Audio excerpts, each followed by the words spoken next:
Triumph Bonneville Bobber is a statement on two wheels. Unlike the milder Bonneville and the faster Thruxton, the Bobber is fixated on coming across as a modern-day cult machine. It is, however, not a complete motorcycle.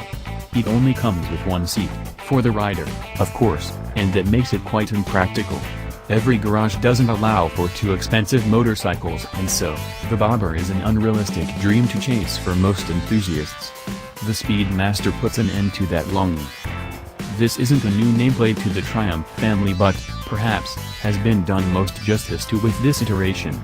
Based on the Bobber, the Speedmaster is a cruiser-styled motorcycle that aims to retain the highlights of the Bobber, the butch demeanor, attention to detail, etc., in a more accessible, all-enveloping format. And, on first impression, it succeeds. The Speedmaster is a gorgeous-looking motorcycle and, interestingly, carries its own distinct identity, just like the Bobber, despite the more traditional flavor it exudes. The proportions are spot on and it looks like a complete motorcycle rather than a Bobber with add-on.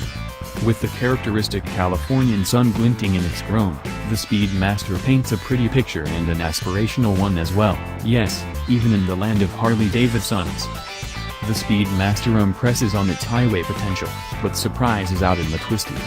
This is a 245 kilograms motorcycle, dry, that too, mind you, and with a fat, 130/90/16 tire up front. I didn't expect wonders from it. It proved me wrong. The Speedmaster benefits from an inherently encouraging chassis that feels stable and confidence-inspiring and quite indulgent. Thanks to the feet-forward stance and a 1,510mm wheelbase, there is a sense of ease to the Speedmaster's cornering mannerisms and at no point does it feel overbearing.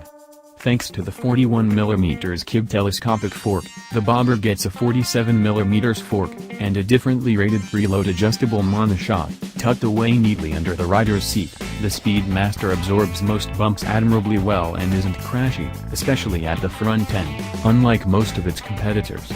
Braking is another one of the Speedmaster's strengths and Triumph has wisely offered it with a twin-disc configuration at the front end. The Bobber only gets a single disc. Cornering clearance is good, too, and while it isn't a dramatic motorcycle, it's still quite an entertainer. I'm not sure it needs it, but traction control and two riding modes, rain and road, both retain full power but modulating throttle response, are standard on the Speedmaster.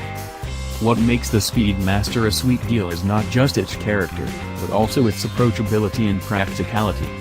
Thanks to a universally friendly 705mm seat height and a split-seat configuration that's nice as long as you take regular breaks, the Speedmaster is a delight to clock saddle time in.